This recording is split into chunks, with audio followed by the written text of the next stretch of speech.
l'événement a souhaité nous rencontrer, la QG1, donc pour présenter un peu le conflit en Tunisie, en Afrique du Nord. Donc nos conférenciers aujourd'hui vont commencer par présenter le groupe Oxia Consulting, puis ils présenteront un peu le marché du conseil en Tunisie, en Afrique du Nord. Et enfin, ils présenteront les opportunités qu'offre aujourd'hui Oxia, le groupe Oxia, en particulier la filiale de conseil en management Oxia Consulting. Donc il, c'est tout d'abord Sven, mais il travaille à Centrale Paris. Mais il justifie de 20 ans d'expérience dans le conseil. Donc Lowland Andersen Consulting, puis chez Argon Consulting. Ensuite, c'est Hatem Shabra. Hatem a également plus de 10 ans d'expérience dans le conseil. Il est aujourd'hui directeur de Oxia Consulting. Il a fait sa carrière avant chez Accenture. Mohamed Tal Rakoud, qui sera notre modérateur, qui est membre du directoire de Devoting Consulting et directeur associé. Donc Tal a plus de 10 ans d'expérience également et il a travaillé auparavant chez Million Management. Donc voilà, donc avant de donner la parole à Tal, je vous remercie encore de l'intérêt que vous portez à nos activités. Je vous souhaite une excellente conférence. Merci Sylve, bonjour à tous. Nous avons donc le plaisir ce matin d'accueillir la société Oxia, avec ses on va essayer de répondre à un certain nombre de questions que tout le monde se pose, notamment la population parisienne qui travaille dans le conseil.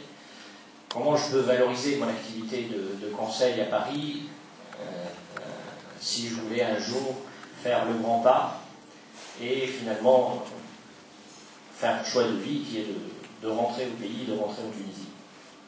Pour cela, donc, comme l'a expliqué Saïf, nous avons fait le choix de vous présenter un retour d'expérience très très intéressant, basé sur une expérience à la fois solide et c'est réel, c'est un réel succès aujourd'hui. C'est le groupe Oxia et sa filiale qui est Oxia Consulting.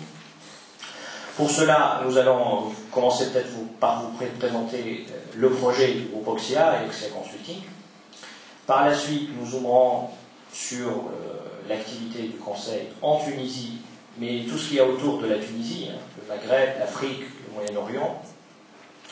Et bien entendu, nous finirons cette matinée par vous parler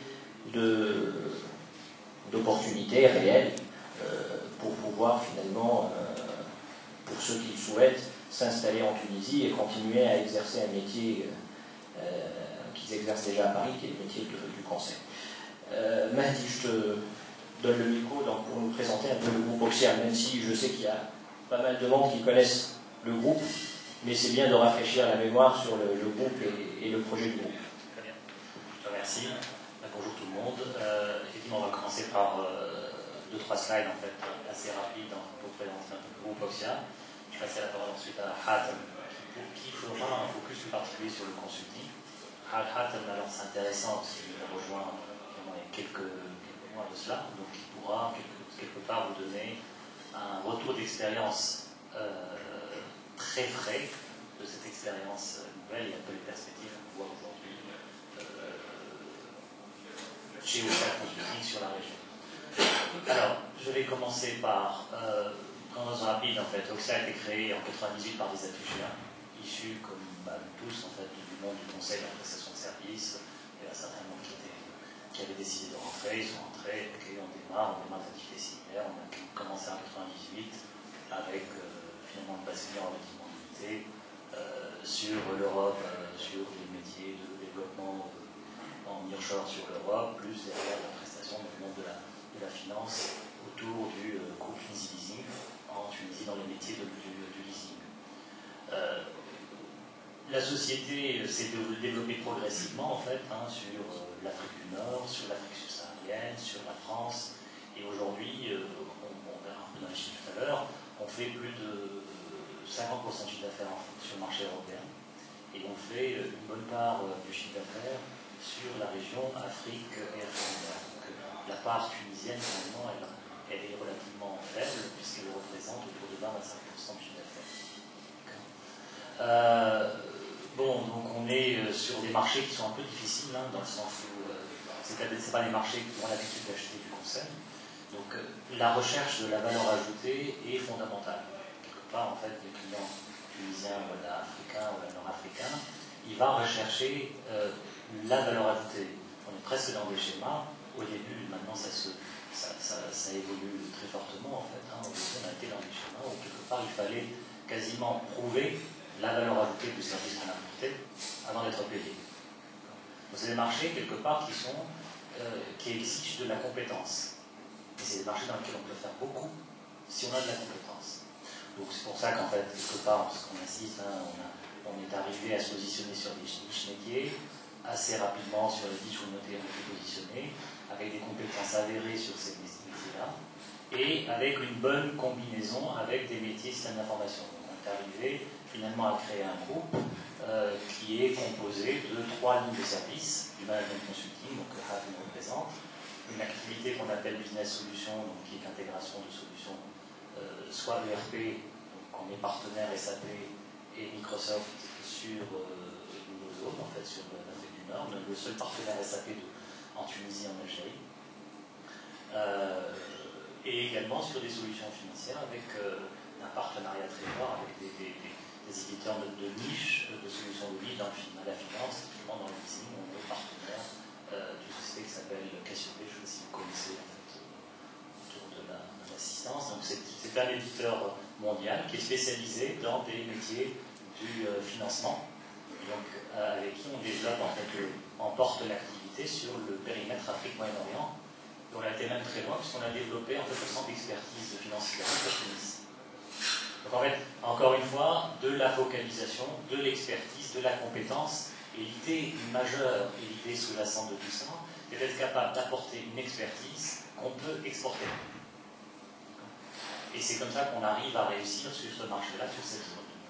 Le dernier métier, technologie et infogérance, c'est un métier quelque part qui est essentiellement destiné au marché européen, où on fait des activités aussi bien de TMA, en fait, de centres de services de développement en fait, informatique pour le compte d'opérateurs internationaux, ou bien maintenant de plus en plus de l'infogérance. On a développé depuis 2 ans une activité d'infogérance pour la France, pour les opérateurs en France. On travaille pour Orange, on a un plateau d'une vingtaine de personnes à Tunis qui fait de la supervision de système pour Orange au départ de Tunis. On travaille aussi pour le groupe d'AR, on travaille également pour le groupe Arevan. Donc on est aujourd'hui à Tunis, on a des plateaux qui sont connectés sur les sites d'information, le réseau Arevan, avec toutes les sécurités qu'il faut,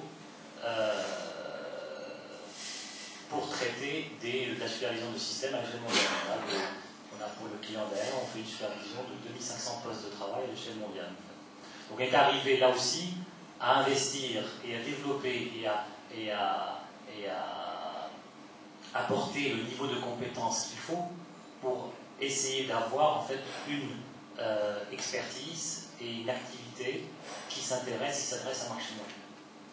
Alors ce qui est intéressant, c'est que grâce à ça, aujourd'hui des opérateurs comme Tunisiana, comme Tunisian Telecom, etc., viennent nous voir pour pouvoir déployer des modèles similaires. Qu'on est quelque part, on essaie d'être en avance de phase par rapport à notre marché régional. Bon, donc voilà schématiquement un peu qui on est sur l'industrie de la distribution, hein. Là-dessus on a travaillé avec les distributeurs de la place, hein, aussi bien en Tunisie qu'en Algérie, sur des schémas directeurs de l'information, sur la stratégie logistique, sur la stratégie à pro, etc.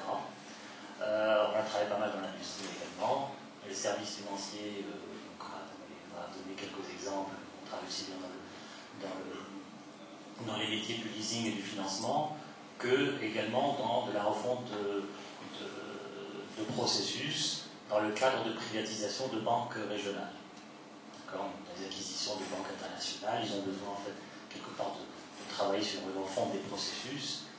Là, on peut intervenir. Et on a une vraie valeur ajoutée pour la connaissance en fait, des métiers du conseil, mais également la proximité culturelle.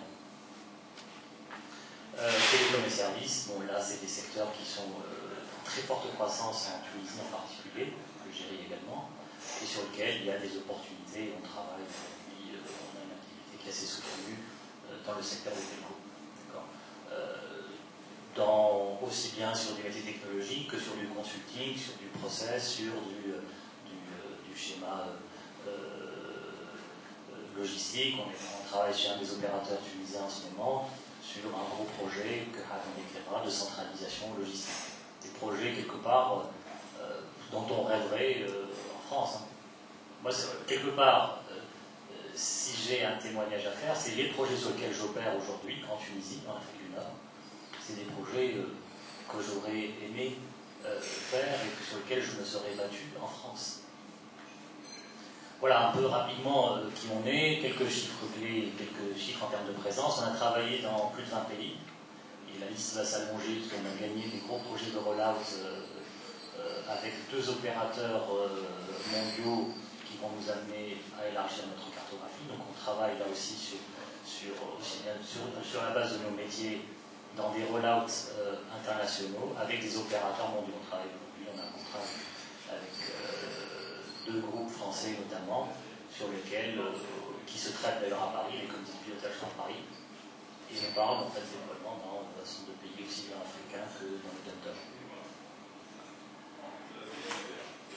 Quelques chiffres en fait. Hein. Donc, vous voyez en termes d'effectifs, on a une activité qui s'est accélérée, une croissance s'est accélérée sur les 4 dernières années.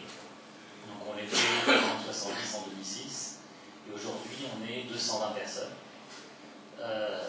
Sur Tunis, une filiale à Alger, une présence à Paris.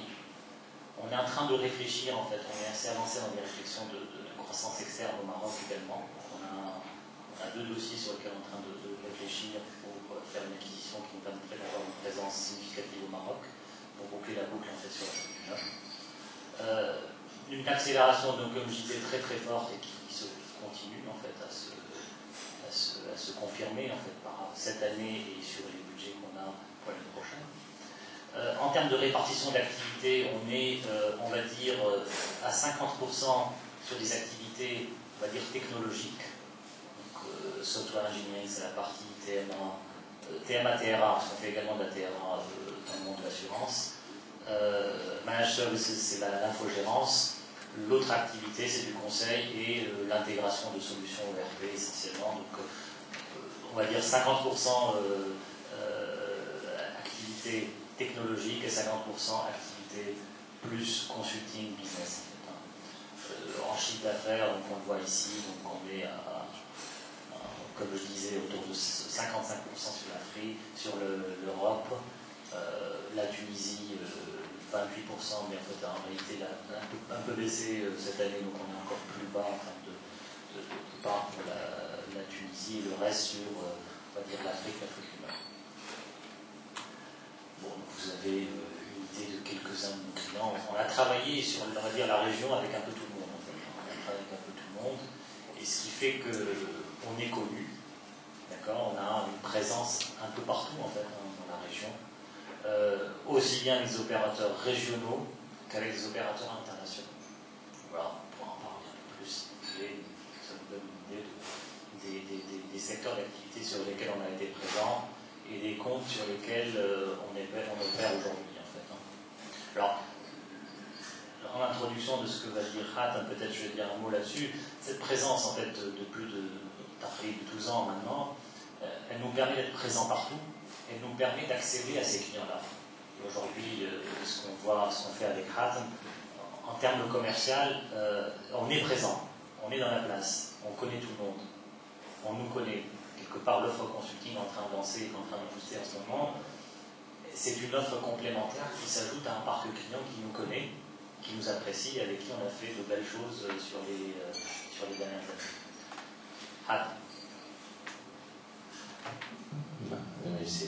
Merci Mandy. Donc bonjour à tous et sincèrement donc merci de me donner un peu l'occasion aujourd'hui d'échanger avec vous sur ce métier donc, du consulting à travers l'expérience d'Oxia et en particulier c'est la mise en place et surtout la croissance qu'on veut donner à notre entité qui s'appelle Oxia Consulting et qui est en charge de la partie management consulting. Donc au fait, je vais peut-être essayer d'aller un peu plus vite parce que pour éviter un peu toute la partie slideware, je pense que ce samedi matin, on va essayer de favoriser plutôt l'échange et l'échange des idées et répondre à vos questions. Mais grosso modo, pour je dirais asseoir l'image un peu de ce qu'on fait. Aujourd'hui, l'offre de consulting chez Oxia, comme disait Mel, il adresse les 3 secteurs. Donc la partie industrie, distribution, les parties services financiers, donc à travers les banques et les sociétés de leasing, etc. Et les sociétés télécom, donc disait Mali tout à l'heure, qui sont en forte croissance. Il y a une espèce d'émulation, concurrentielle par l'arrivée du 3e opérateur qui fait qu'aujourd'hui il y a énormément de choses à faire en termes de consulting. L'offre, en fait, aujourd'hui, que la partie Oxia Consulting veut porter se situe à 3 niveaux, en fait. Donc, une offre au niveau, je dirais, business, stratégie, avec souvent, je dirais, des études autour de schémas directeurs, donc organisationnels ou ici, autour de stratégie logistique. Donc, je détaillerai un peu plus tard des exemples de projets que nous avons pu mener ou que nous sommes en train de mener, une idée concrète de ce que nous faisons. On travaille, je dirais, sur l'ensemble de la supply chain aujourd'hui, donc en termes de logistique, d'achat et donc à des niveaux business stratégiques. Sur des schémas directeurs SI, donc clairement, c'est l'image de tous les cabinets internationaux qui font ce métier. C'est un créneau incontournable aujourd'hui du métier de consulting. Sur un deuxième niveau, plutôt, donc ce qu'on appelle opération, plutôt du conseil, je dirais en organisation, sur l'optimisation de process, de la réingénierie de process, donc des process, encore une fois, donc de la supply ou sur des process bancaires, sur des process plutôt industriels. Sur cette partie, je dirais, opérationnelle aussi, on accompagne certains clients carrément, je dirais, dans des études de dimensionnement de leur plateforme logistique, à travers, je dirais, tous les inputs qu'ils peuvent nous donner en termes de besoins, de stratégies futures, etc. Pour imaginer avec eux, je dirais, des stratégies d'implémentation et carrément de mise en œuvre de cette stratégie logistique. Aussi sur la partie opérationnelle, bien entendu, on travaille sur des spécifications autour du SI, de par, comme disait Madi, on fait partie aussi de Oxia, et il y a beaucoup de synergie entre les différentes parties de Oxia pour travailler, essayer d'offrir à nos clients des projets vraiment intégrés de bout en bout, un peu à l'image de ce qu'on prépare un Accenture aujourd'hui, une société que je connais bien. Et voilà, donc sans comparaison bien entendu, mais l'idée c'est d'offrir ce genre de prestations. Puis carrément, donc à un niveau maintenant de mise en œuvre, d'implémentation, on fait de la PMO, on fait du pilotage de projet, on fait de l'assistance à maîtrise d'ouvrage sur certains projets, c'est-à-dire on va accompagner et renforcer les équipes clients dans leurs projets de transformation en apportant des expertises métiers pour faire face, je dirais, à des écarts qui peuvent être sur la place. On peut aussi travailler sur des assistances à des rédactions d'appels d'offres, des rédactions de cahiers des charges pour aider certains de nos clients à choisir et donc à sélectionner les futurs fournisseurs de leur SI et à les accompagner bien entendu au-delà de cette phase de choix. Et puis bon, pour finir, donc toutes les, je dirais, comme je disais, donc en amont, toute la partie stratégique, donc en termes d'accompagnement, en termes d'AMO, de PMO, puis en bout de chaîne aussi, toute la partie conduite du changement, en termes de communication, de formation. Voilà. Je pense que l'idée c'était d'adresser, comme je disais tout à l'heure, l'ensemble de la problématique et fonctionnelle, organisationnelle et du niveau stratégique autour des projets de transformation. On a voulu un peu vous faire part de quelques exemples concrets de réalisations que nous avons pu faire pour un opérateur de la grande distribution, pour ne pas aller plus loin. Le milieu tunisien est assez frileux, comme les retailers sont pas très nombreux, donc clairement en termes de confidentialité, en termes assez c'est un petit village, donc on ne va pas aller au-delà dans la citation du nom. Mais clairement, là, pour ce distributeur, on a travaillé sur sa stratégie logistique, en fait, parce que bon, dans une dynamique de forte croissance, et il avait donc des besoins logistiques je dirais, existants, et dans cette dynamique de forte croissance, il a voulu revoir un peu sa stratégie logistique, et sur laquelle donc, on l'a accompagné, en termes de, je dirais, de ce qu'il devait faire, comment il devait s'organiser, est-ce que c'est une logistique centralisée qu'il fallait mettre en place, distribuer, si c'est centralisé, où exactement, Tunis, Sfax, quelle typologie de distribution à faire à Tunis, quelle typologie de faire à Sfax, etc.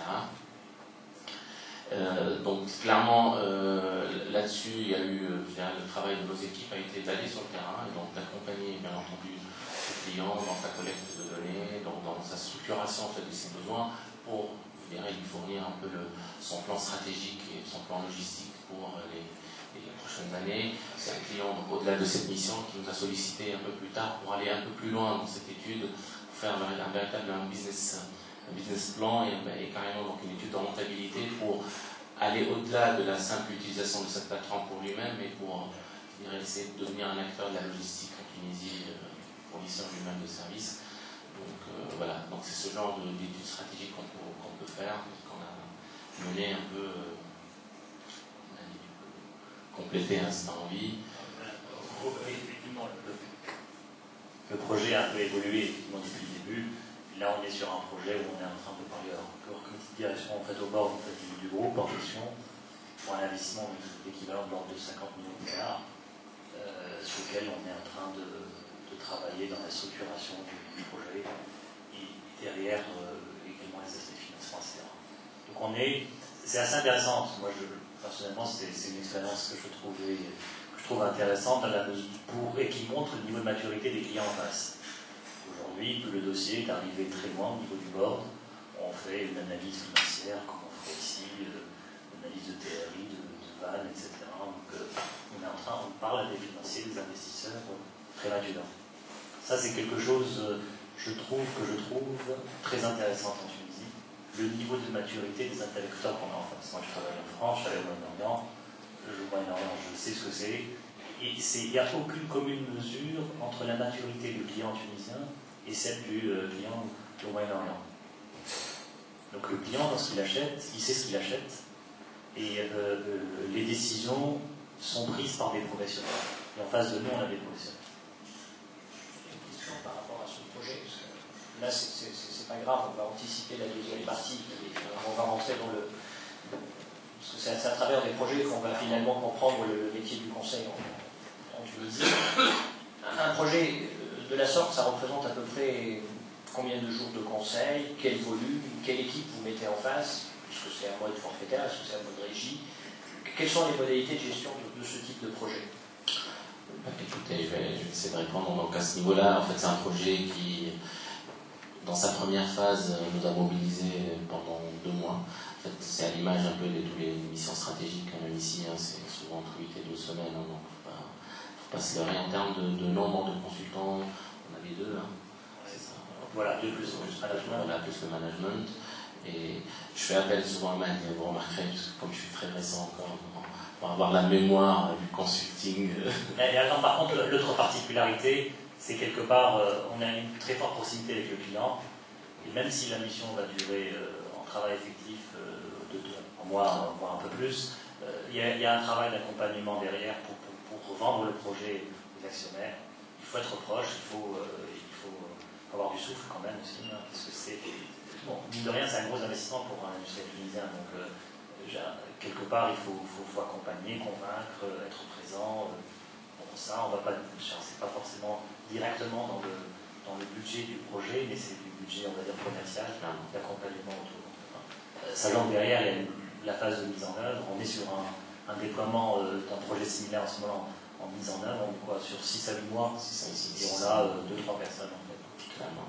Donc on va en parler après, en fait, ce truc. Comme disait Emma, en fait, ce travail-là sur la partie accompagnement continue aujourd'hui. Donc on est encore en contact avec ce client-là. Au-delà, en termes d'investissement même, de Oxia Consulting pour accompagner et pour défendre son dossier auprès du directoire et bien avoir la possibilité de continuer le projet. Un deuxième client, en fait, une autre typologie, là c'est un industriel, donc le groupe ASSAD. Là on a fait un schéma directeur SI.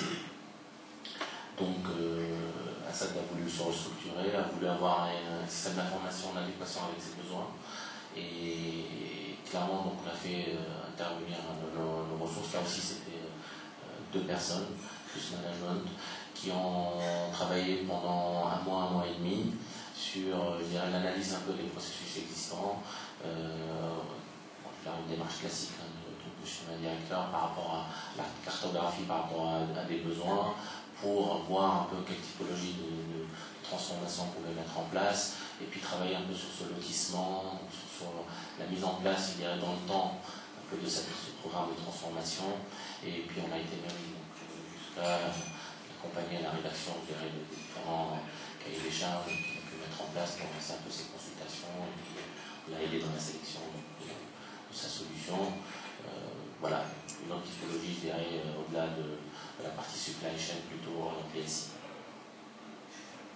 Donc là encore, c'est du forfait.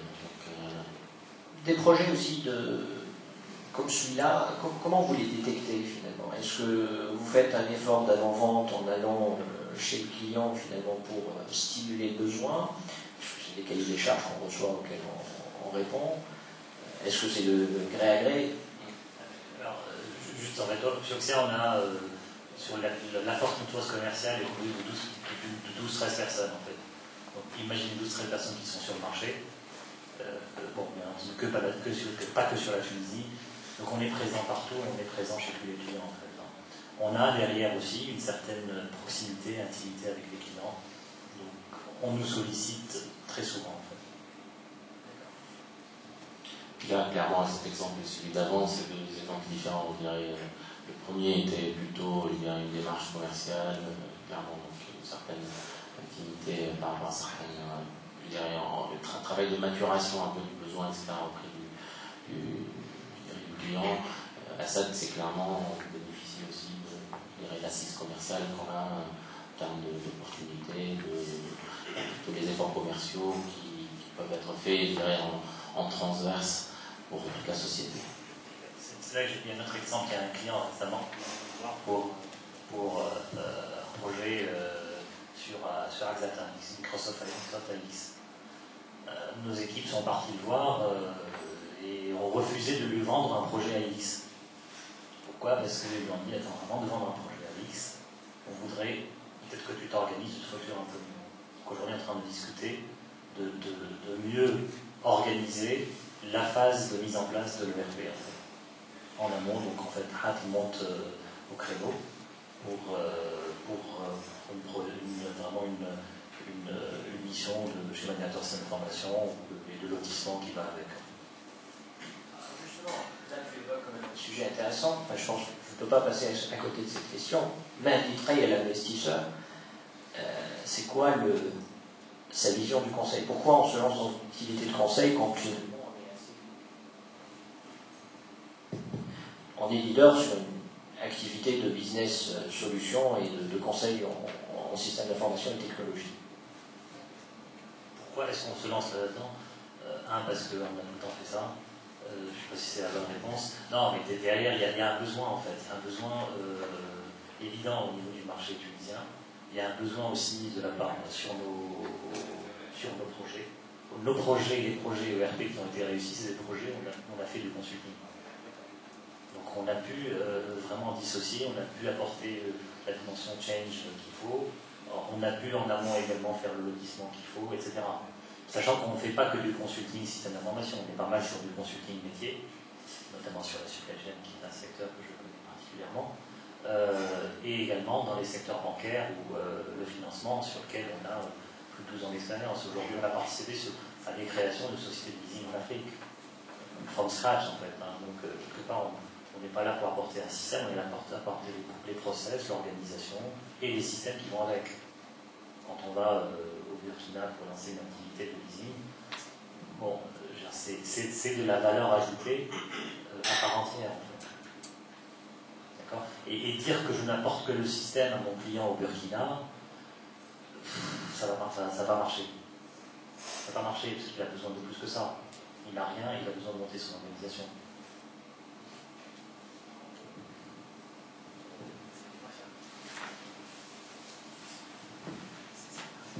Juste pour revenir sur l'idée que vous ameniez vos clients à changer leur vision de leurs besoins et en intégrant la dimension conseil comme une évidence de prestation, de quelle manière vous arrivez à faire ça?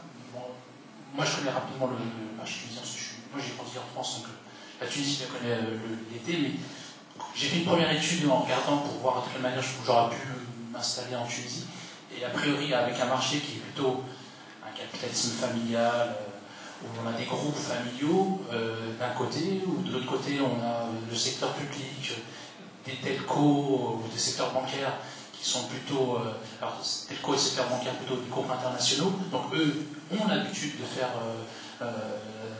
appel au conseil. Comment vous arrivez à faire évoluer l'ensemble du marché et l'ensemble de vos clients à une évidence qui est que le conseil est un service comme un autre et qu'il apporte une vraie valeur ajoutée avec des gens qui ont des égos dans les structures familiales qui sont assez particulières? Alors, bon, la réponse est simple. On n'a pas la pression, on n'a pas la prétention de vouloir changer tout l'écosystème tunisien. Donc, bon, ceci étant dit, on va travailler avec quelques groupes qui ont la maturité qu'il faut et qui sont prêts à nous accompagner, qui sont prêts à acheter de l'accompagnement et qui ont compris la valeur ajoutée de notre service. Quelque part, bon, d'ailleurs, en fait, ça c'est une vraie question. On était, avant qu'on revienne avec Hazm, on vendait à un certain taux que je considérais très bas.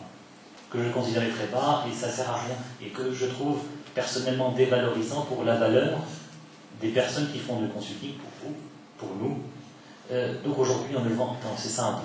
Moi, j'ai un taux, j'ai ma grille, j'ai mon taux, et je vends à ce taux-là. Si quelqu'un n'a pas envie d'acheter à ce taux-là, c'est que c'est pas un client pour moi.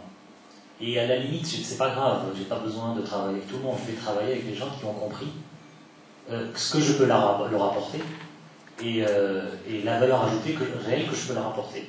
Et en fait, on travaille aussi pas mal avec des partenaires étrangers, en fait, qui est des experts, soit des experts qui viennent de temps en temps sur des missions, soit des partenaires de cabinets de conseil internationaux avec qui on fait des missions en commun. Et alors, ça c'est pourquoi je vous parle de ça, parce qu'on a j'ai un ami en particulier qui était l'ancien directeur de supply chain de Carrefour, qui aujourd'hui intervient en freelance, parce qu'il est à la retraite, il intervient en freelance avec nous sur la Tunisie. Et Jean-Pierre, à chaque fois qu'on en discute, il me dit « Attends, c'est pas possible, vous avez de la valeur, parce que les compétences que vous avez, je les achète à 1500 à 2000 euros la journée en France. Pourquoi est-ce que vous allez braver votre savoir-faire? Pourquoi est-ce que vous allez braver votre service ?» Et c'est un peu notre position aujourd'hui. On ne cherche pas à faire à être 200 demain, on cherche à faire du bon travail avec des clients qui ont envie de travailler avec nous et qui ont compris et qui sont structurés pour travailler avec nous. Je rajouterais peut-être, Mehdi, le fait qu'il y a la deuxième dimension un petit peu de la réponse, c'est que aussi le mindset est en train de changer. Les fameux groupes familiaux, je dirais, on arrive maintenant à une deuxième génération où déjà par essence on est passé de 1 à N, il y a N héritier, que quelque part il y a une structuration à faire, les gens ont un certain niveau, et puis il y a une espèce de mimétisme de la Tunisie, particulièrement, je ne sais pas toute la région, c'est un petit village. Bon, se réussir chez quelqu'un, c'est-à-dire personne n'a envie d'être le cobaye, personne n'a envie d'investir entre guillemets pour payer pour voir.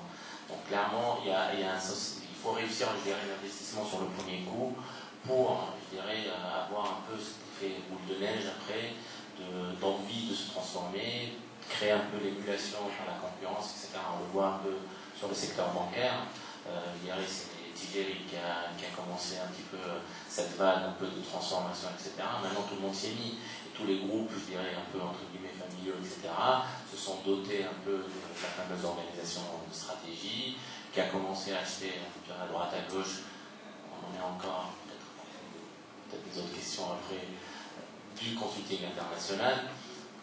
après à nous, en fait, à nous faire un peu de place, de part, comme disait Matt, des espèces de partenariats un peu pour être, je dirais, le partenaire de choix sur la région. Et puis voilà, donc clairement, la partie, je pense qu'il y a les deux côtés. Nous, déjà, on a une offre, on a un certain niveau, et on ne vendra pas en dessous, c'est ce qu'on a décidé. On essaie un petit peu de fédérer les autres cabinets autour de cette idée aussi, clairement, pour essayer d'asseoir ce métier et lui donner un peu sa vraie valeur et l'idée de fournir de la vraie valeur ajoutée. Puis il y a un gros changement. On le voit, la base client s'élargit, les gens reçoivent, voient, etc. Des fois, c'est juste une première étude pour un diagnostic, mais sans lendemain. Chez d'autres, c'est l'étude plus la mise en place. Hatem, peut-être avant de continuer le jour sur le marché du conseil en Tunisie et en Afrique du Nord, peut-être nous donner quelques chiffres, un peu de projection finalement pour Oxia Consulting, au vu de votre connaissance du marché du conseil donc local. Quelle ambition vous donnez pour ce cabinet de conseil et quelles sont les perspectives en fait, à 2-3 ans en fait? Comment vous voyez cette structure de conseil en Tunisie et en Afrique du Nord? Donc c'est clair, aujourd'hui, je dirais Oxia Consulting, comme on disait, est une spin-off d'Oxia. Donc on est dans un modèle un peu à la Accenture, Capgemini plutôt, dans le sens où c'est la SS2I qui essaie d'aller vers le métier de consulting, et puis donc de donner une véritable âme à ce métier de consulting à travers donc une société, une filiale du moins distincte. Aujourd'hui, on est un peu plus d'une dizaine de consultants, horizon des retours d'ADUG en Tunisie ou clairement je dirais, des ressources locales d'un excellent niveau. On est donc, je disais, à peu près une dizaine. Et l'idée, au fait, c'est en termes déjà de chiffre d'affaires, on a une ambition de 3 ans déjà de le quadrupler. Il y a beaucoup de choses à faire. Et clairement, par rapport à moi personnellement, donc ça fait que 4-5 mois que j'y suis, depuis le mois de juillet. Et donc il y a tout un travail qui a été fait, etc. Et on voit un peu la dynamique et le potentiel de ce marché. Donc on a ambition de, je termine en termes de chiffre d'affaires, de quadrupler, en termes d'effectifs, d'avoir un cabinet d'une vingtaine, trentaine de personnes, et pas plus sur les 3-4 ans. C'est vrai qu'en 6 mois, effectivement, ce que dit Hatem, en 6 mois, on aura fait le chiffre d'affaires de l'année d'avant. En fait. Pour vous donner une idée, en fait, l'année dernière, il y avait quoi, 3-4 consultants. Voilà, aujourd'hui, on est plus d'une dizaine. Il y a du... En travaillant bien, en faisant bien son travail, on peut avoir une ambition d'arriver à avoir un cabinet d'une trentaine de consultants assez rapidement. Excusez-moi, je vais peut-être vous paraître un peu, mais depuis tout à l'heure, vous parlez de chiffres, peut-être multipliés, etc., mais la valeur absolue. Allez, bien sûr, la valeur absolue, bien sûr. En fait, le chiffre d'affaires tout à l'heure a été présenté sans la valeur absolue. Non. Donc sur le consulting, on doit faire aujourd'hui, ce que je disais là, le chiffre qu'on vient de faire, autour de 500-600 000 dinars. D'accord. On ambitionne d'être entre 2 et 3 millions de dinars. C'est ça l'objectif qu'on a, et on travaille dans ce sens-là. En fait, Oxia fait en tout, on doit faire autour de 9-10 millions de dinars en fait, de chiffre d'affaires. On a une idée du marché du conseil en Tunisie. Je parle de la Tunisie dans un premier temps, et après peut-être on va prendre des cas du marché local. On a fait le compte. Il doit y avoir entre 80 et 100 consultants qui se baladent, tous métiers confondus en Tunisie. Justement. Et alors, il y a 2 ans, il devait y en avoir maximum une vingtaine, une trentaine. Donc voilà, vous arrivez, parce que moi il y a 2 ans, je marchais sur le marché tunisien sur conseil, j'étais dans ces... Voilà. Non, mais ça s'est accéléré. Ça s'est accéléré, et je pense en fait, ce que disait Hatem, l'exemple de Tigeli par exemple, c'était formidable, parce qu'en fait Tigeli a fait un truc que personne n'aurait fait en Tunisie.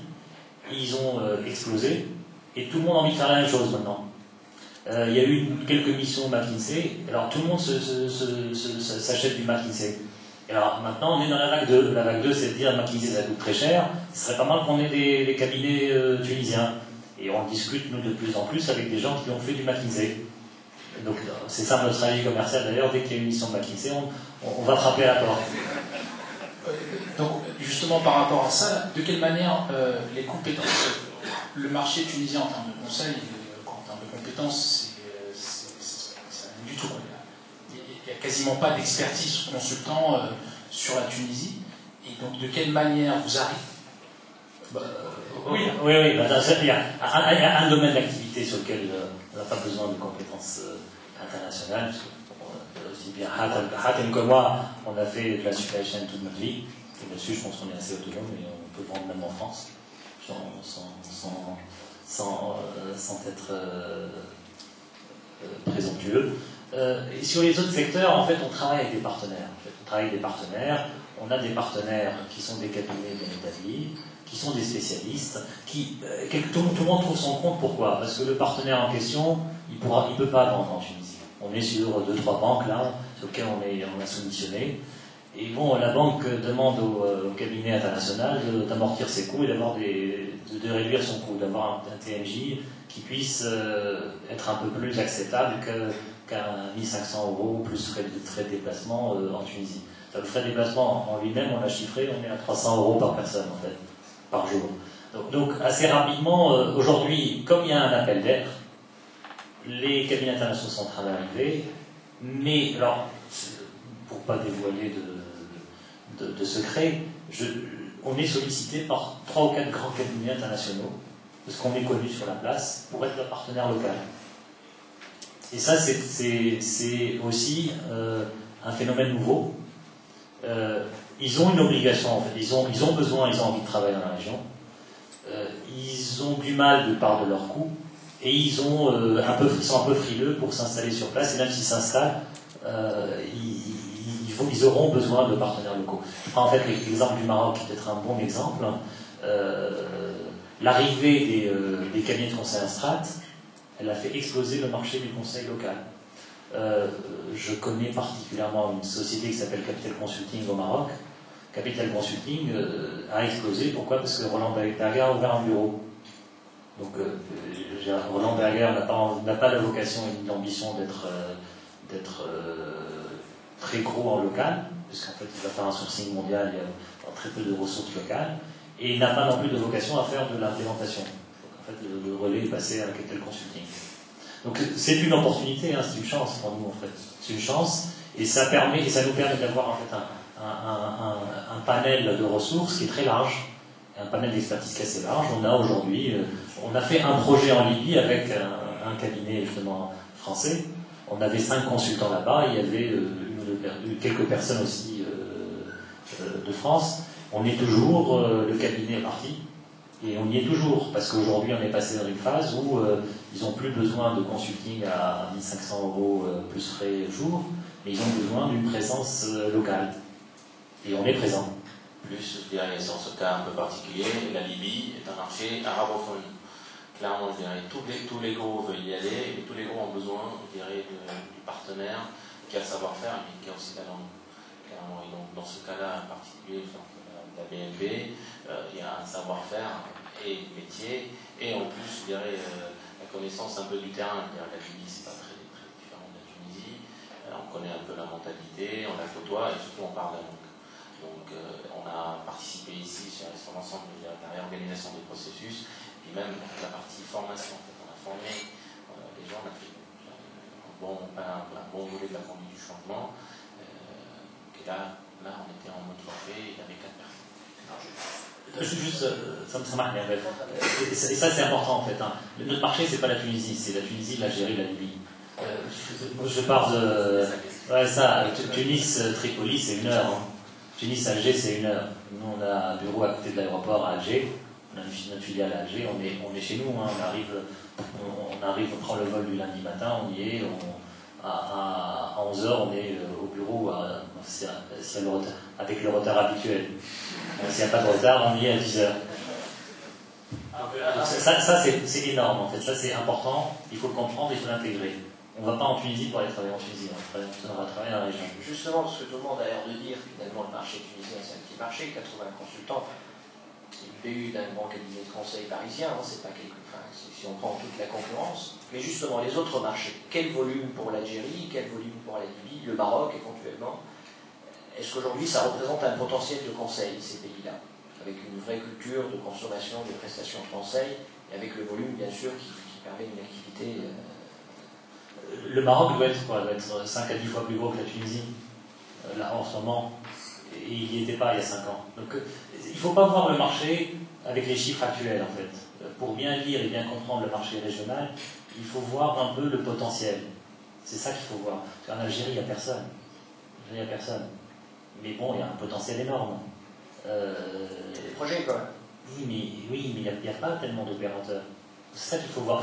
Je pense que l'exemple du Maroc est intéressant, parce qu'en fait, le Maroc, il y avait personne il y a 5-10 ans.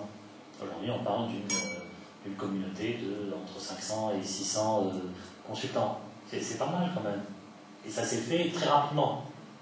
Des Capital Consulting, des Valiance. Valiance, ça s'est créé sur les 5 dernières années. Ça n'existait pas avant. Et donc voilà, il faut plutôt lire ça par rapport au potentiel du marché. On n'est pas en France, on n'est pas dans un marché établi, etc. On est un marché qui est en train de se construire, qui est en train de se faire, qui est en train de se développer, avec les opportunités comme les difficultés d'un marché qui se fait. Là, juste, je vais te donner la parole juste pour continuer finalement selon le fil conducteur de la présentation. Et une autre question, parce que là on a évoqué le sujet commercial, le besoin de conseil. Une question peut-être pour avancer sur la présentation de vos projets à tour d'expérience. Est-ce que faire du conseil dans ces pays-là est différent de la manière dont on fait du conseil finalement dans les pays européens? Quelles sont les différences? Là je me positionne dans la position du consultant qui va produire finalement, qui va délivrer. Je pense que là, oui, je pense que je peux répondre ensuite. J'ai encore un peu les idées claires par rapport à avant et maintenant. Clairement, moi, quand je suis arrivé, je pense chez Oxia, j'ai été amené assez rapidement, donc je faisais même des activités de conduite de projet, hein, parce que je pense à cette taille-là, on a besoin d'être un peu au four et au moulin. Clairement, j'étais très agréablement surpris, mais finalement avec le recul, il n'y a plus de surprise. Donc il y a une machine entre guillemets Oxia qui a toujours voulu être aux standards internationaux et qui s'est dotée entre guillemets et les ressources et les compétences qu'il fallait, et qui aussi s'est dotée entre guillemets un peu des outils en termes de méthode, en termes d'outils de travail, en termes de savoir-faire, de capitalisation, etc. L'ensemble aujourd'hui, c'était à l'image de ce que j'avais chez Accenture avant, voire des fois il y a certains outils de travail qui sont carrément, un peu je pense à un outil un peu de tracking, de suivi des réalisations, de suivi budgétaire, etc., qui est encore 10 fois plus complet que ce que j'ai pu voir avant, parce qu'il est parti, d'un besoin plutôt de détail d'une SS2I qui a évolué vraiment pour être au standard, pour suivre un peu le nearshore, pour être... Donc clairement, je pense qu'il y a un certain nombre de contraintes et de savoir-faire qui sont là. Donc là, je dirais en termes d'environnement, en termes d'outils, nickel. Je pense que derrière, donc après, je pense qu'il y a le savoir-faire que nous, on peut amener pour recadrer les choses, etc. Ça, je dirais en termes de comment j'attaque mes clients. Et en termes d'exigence, voilà. L'exigence client. Maintenant, de l'autre côté, l'exigence client aujourd'hui, pour l'instant, sur l'ensemble des projets sur lesquels on est, en termes d'interlocuteurs, souvent j'ai un étudiant en face, donc qui a fait ses classes d'une façon ou d'une autre, je dirais, dans un cabinet international. Et donc, je dirais aujourd'hui, l'exigence elle est la même. Clairement, il sait ce qu'il a acheté, donc ça peut répondre à une de vos questions qui est en termes de maturité. Donc clairement, l'acheteur aujourd'hui, c'est quelqu'un qui a déjà acheté avant, ou qui était déjà peut-être de l'autre côté du miroir avant, et qui, en termes d'exigence, clairement, il n'y a pas pire, hein, quand j'étais chez Accenture, d'avoir en face un ex-Accenture. Voilà, c'est un poker, entre guillemets, à découvert. Toutes les cartes sont sur la table, on connaît les pratiques les uns les autres, et les niveaux d'exigence, il est maximal. Donc clairement, nos clients aujourd'hui sont assez exigeants en termes de délai. Je disais des missions courtes, donc un résultat, je dirais, to the point, des études qui vont quelque part pas rester sur un bout de table, mais qui va migrer vers un comité de direction et un directoire avec, je dirais, souvent, comme je disais tout à l'heure, la Tunisie c'est un petit village, donc vers le directoire, il faut toucher assez rapidement l'ensemble des stakeholders de la Tunisie, hein, donc il y a toujours les uns qui sont dans les comités de direction des autres, donc voilà. Et donc des choses qui, au niveau de qualité, sont très très très exigeantes. Puis maintenant, après, ce que je noterai, pour quand même rester un peu réaliste, il y a quand même un milieu hétérogène. Donc il y a un certain niveau, je dirais, dans certaines sociétés qui sont, je dirais, un certain top management et management qui sont complètement impliqués à la hauteur un petit peu, je dirais, du rôle qu'on leur donne. Puis à un moment, peut-être un peu plus dans la fonction publique, etc.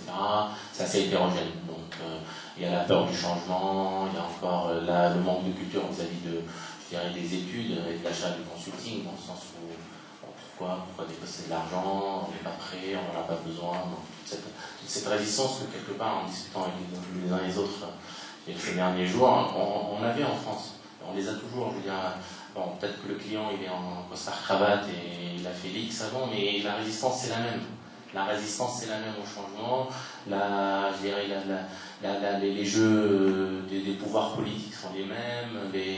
Voilà, il y a un peu de mentalité qui diffère, donc ça c'est culturel, mais on est quand même dans le sud, donc il ne faut pas se leurrer. Je ne vais pas peindre un tableau suédois de la chose, mais voilà, donc on fait avec, mais qui font des projets intéressants et dans les normes, je dirais, que j'ai eu l'habitude de faire. En tout cas, juste un constat sur la base de mon expérience personnelle. Moi, ce que je constate, c'est que vous avez parlé de l'avantage concurrentiel au niveau prix, frais de déplacement, etc. Je pense que dans ces pays-là, il y a un vrai avantage concurrentiel sur la qualité des intervenants. C'est-à-dire quand il y a un cabinet comme Oxia Consulting qui va offrir aux clients à moindre coût la crème de la crème en matière de consulting. Aujourd'hui, je ne suis pas sûr que les cabinets parisiens européens, quand on staffe des missions, parce que moi-même je staffe sur des missions dans des pays émergents, c'est clair qu'il y a des contraintes aujourd'hui liées aux consultants. On ne va pas envoyer forcément les intervenants les plus compétents. Souvent, on va prendre le junior qui est disponible, ou on va prendre la personne qu'on n'a pas pu staffer à Paris, on va l'envoyer en tant qu'expert sur place. Et souvent, ça génère une déception quand on intervient d'extérieur. Je ne sais pas si vous partagez cette... Moi, ça m'a été remonté par un certain nombre de clients locaux qui souffrent de ce staffing, en fait, deuxième choix, on va dire, quand c'est un cabinet international qui intervient. Clairement, je pense que là, sur l'exemple que je suis en train de montrer, oui, la Libye, ça n'attire pas forcément, je dirais, les têtes blondes par toute la réputation qu'elle peut avoir. Donc, oui, clairement, donc il n'y a pas eu, je dirais, le niveau des ressources à l'international qui ont été fournies ont été très très très décevantes pour le client et qui était aujourd'hui, qui travaille avec nous, qui a envie de continuer à travailler avec nous, de par la qualité de ce qu'on a mis.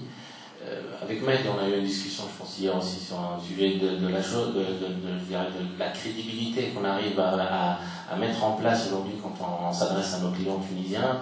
Je pense qu'il y a une reconnaissance un peu de l'expertise et il y a un niveau de discussion et de confiance qui s'établit assez rapidement. Donc là, on travaillait ces derniers jours avec un industriel qui délocalise qui a hérité d'une délocalisation d'une grosse plateforme logistique qui était en Italie, qui va aller chez lui. Et le niveau de confiance qu'on a avec la personne c'est extraordinaire. Parce qu'il reconnaît l'expertise, parce qu'il reconnaît la valeur ajoutée, et qui, entre guillemets, voilà, il donne les clés de la maison. Chose que, clairement, en France, par rapport à certains projets, on a besoin de... Il y a moins de formalisme, en fait, en Tunisie. Il y a une proximité beaucoup plus forte, et assez rapidement, on devient, comme c'est un petit monde aussi, on devient relativement proche de nos clients, en fait. C'est un avantage ou un inconvénient? Si, c'est un avantage. C'est un avantage. C'est-à-dire quoi? C'est-à-dire qu'en fait, le client, il sait qu'il travaille avec telle société en qui il peut avoir confiance. En fait, c'est un monde où tout le monde, on travaille avec les gens en qui on a confiance. Et donc, c'est-à-dire que si on a confiance en toi, on te confiera des choses parce qu'on sait que tu feras du bon boulot pour ton client, tu l'accompagnes. Donc, il faut être professionnel aussi de l'autre côté. Déjà, il faut savoir dire non, je sais faire, il faut savoir aussi... s'associer avec les bonnes compétences si on n'a pas les compétences pour faire le projet, etc. En fait, hein. Donc ça, il y a besoin d'avoir. C'est pour ça que je disais tout à l'heure, on n'a pas besoin, on n'est pas pressé. On a besoin d'avancer doucement, mais sûrement.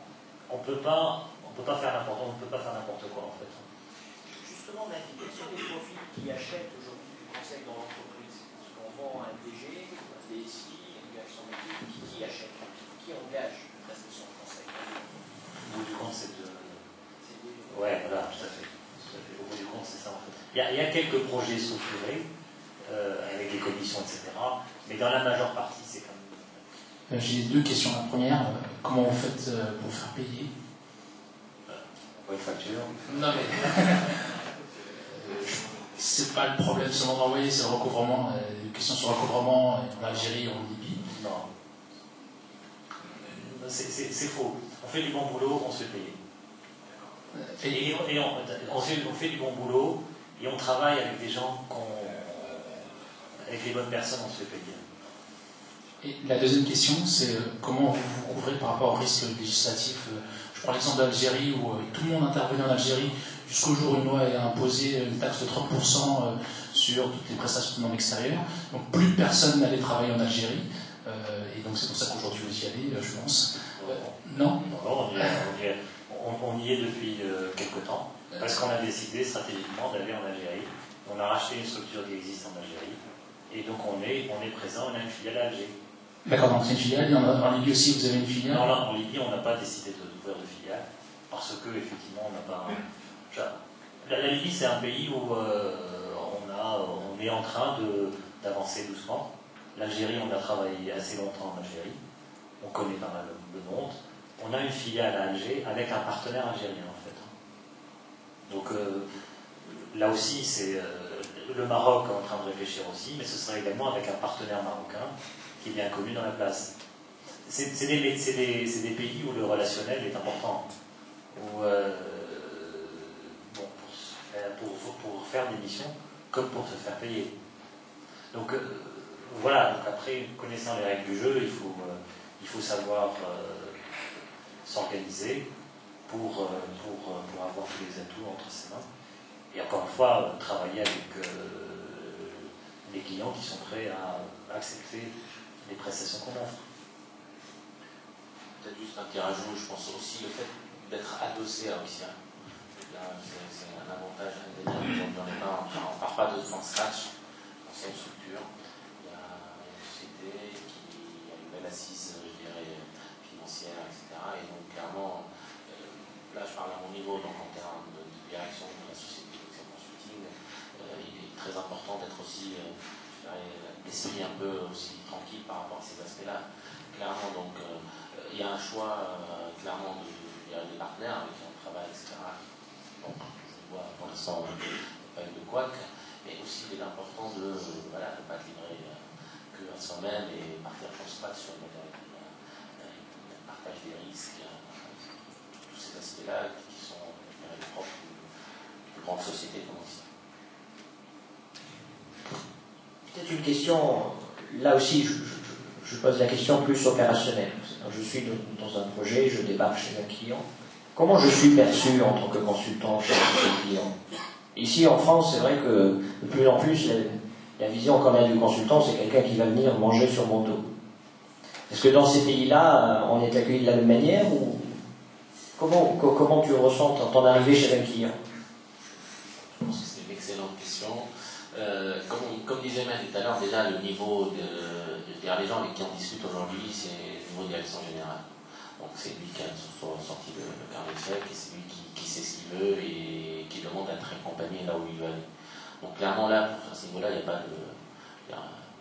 J'ai pas vu un directeur général être aussi masochiste. Je vous paye, mais j'ai l'impression que vous mangez sans mon nom, donc c'est pas complètement... Maintenant, si on descend dans la pyramide et opérationnellement, aujourd'hui on l'a pas trop senti. Moi personnellement, sur les derniers projets que j'ai vus, je l'ai vraiment pas senti parce que ce que je disais, c'est souvent comme c'est des études stratégiques, comme c'est du 2 mois, etc. Et la véritable valeur ajoutée est ressentie. Mais il n'est pas exclu aujourd'hui, là par exemple sur Tunisie Télécom par exemple. Pour Tunisie Télécom aujourd'hui, on nous a sollicité au fait pour les accompagner sur un projet de centralisation logistique. Donc Tunisie Télécom a lancé ce chantier stratégique de savoir dans quelle direction on devait aller, de par aussi l'arrivée un peu du troisième opérateur, etc., pour leur logistique.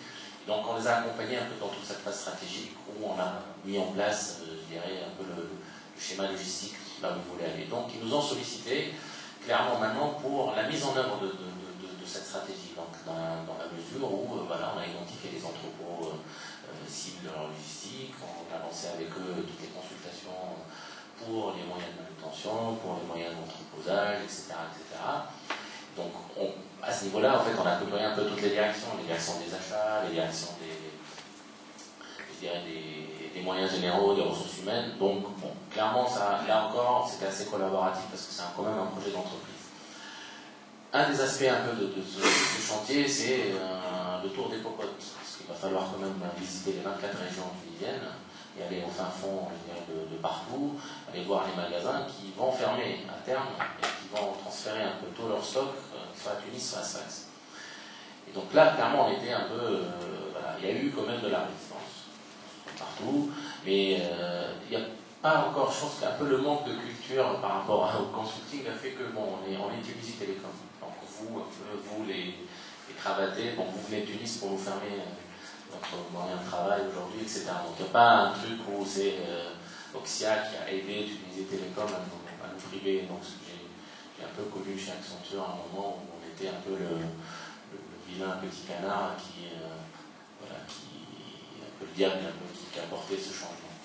Donc Oxia aujourd'hui, bon, ce que je disais encore une fois, on revient à la même histoire, donc on est reconnu en tant que pour une expertise, on est même assimilé, je dirais, à la direction un peu de l'entreprise pour prendre les décisions.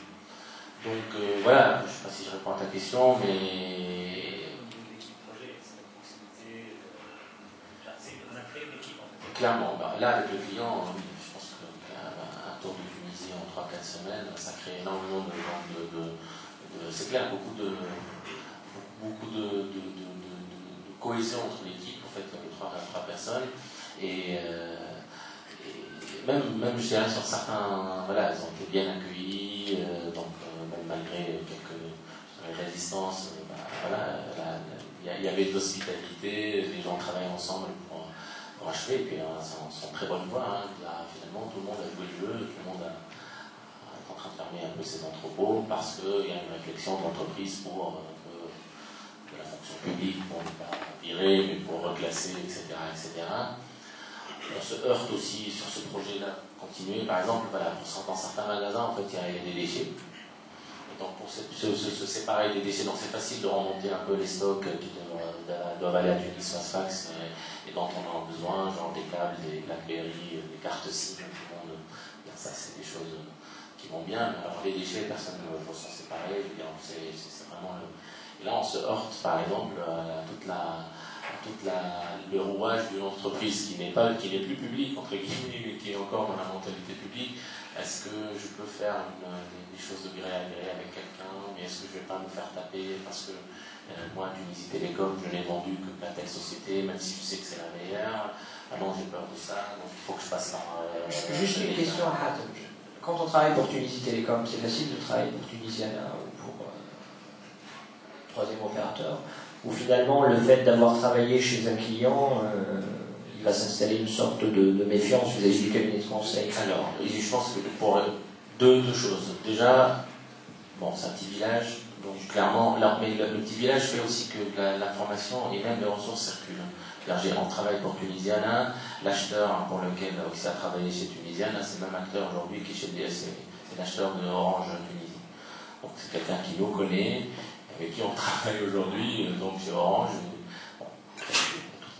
Par contre, ce qu'on fait en fait, on n'a rien à cacher.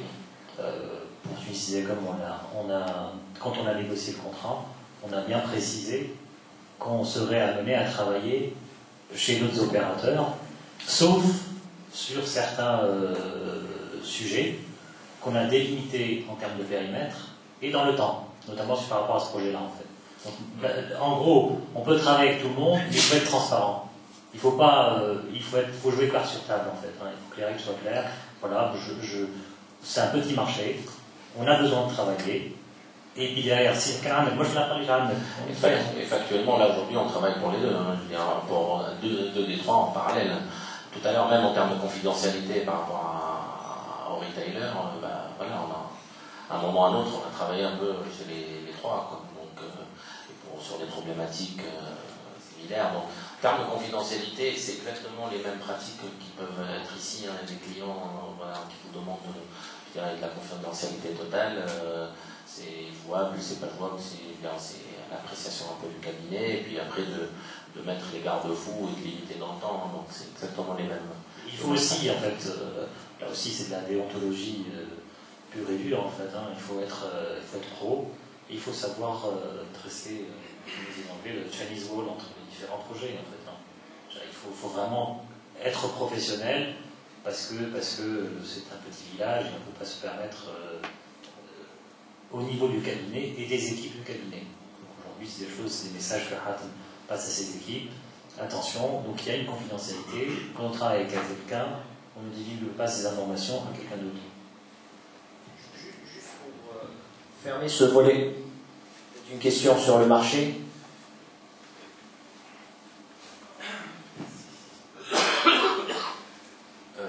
Bonjour, je vais vous poser une question par rapport au développement des marchés. Est-ce qu'aujourd'hui vous faites des actions pour développer les marchés européens en dehors de la France, rien que pour voir d'autres modèles de faire du business et pour l'intérêt financier immédiat que ça représente?